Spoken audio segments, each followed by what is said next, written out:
Hello, দুপুরবেলা আমরা খেতে বসেছি সবাই মিলে একসাথে। রবিবারটাই একটা দিন যেদিন আমরা সবাই মিলে একসাথে খেতে বসি। তো আজকে রান্না হয়েছে, আজকে মাছ মাংস কিছুই রান্না হয়নি। আজকে রান্না হয়েছে ফ্রাইড রাইস, কাশ্মীরি আলুর দম।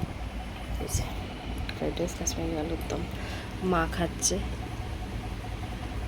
ছেলেও খাচ্ছে। ভালো হয়েছে? হ্যাঁ। খেয়েছিস, টেস্ট করেছিস এখনো অবধি? হ্যাঁ। ভালো হয়েছে। রান্না আমি করেছি। ভালো হয়েছে? আমি করিনি, মা করেছে। ভালো হয়েছে? এই যে কাশ্মীরি আলুর দম, ফ্রাইড রাইস আর স্যালাড, মাও খাচ্ছে।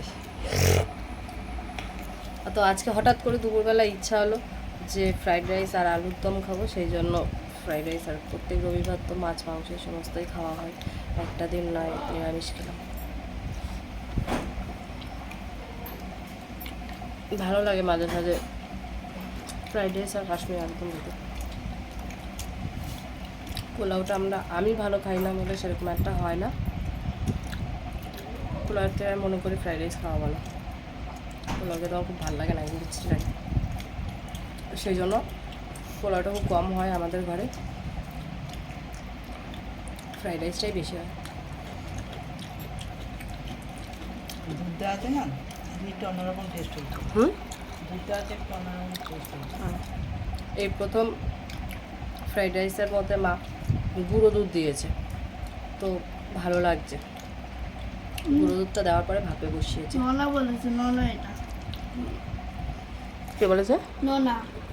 ননা বলেছে, দিদাকে ননা শিখিয়েছে। দিদাকে ননাসি দিয়েছে, মানে আমার পিসির মেটুম্পাদির কথা বলছে। ও এসেছিল তখন বলে গেছে রাইসের মধ্যে একটু গুঁড়ো দুধ দেওয়ার জন্য। ভালো লাগছে খেতে, খারাপ লাগছে না। কিসমিস তুলে দিচ্ছে, মানে কাজু তুলে এই দিচ্ছে। রবিবার এই একটাই দিন যেদিন আমরা সবাই মিলে দুপুরবেলা একসাথে খাই। বাদ বাকি কোনো দিন একসাথেই খাওয়া হয় না। আশিস তো সকালেই চলে যায়, আমি নয় আগে খাই নয় পরে খাই, বা বাড়িতে থাকলে একসাথে খাই। ঠিক আছে, বিকালবেলা আবার দেখা হবে, ততক্ষণ আমরা খাওয়া দাওয়া করি। খাওয়া দাওয়াটা করি, তারপর বিকালবেলা আর দেখা হবে। টাটা।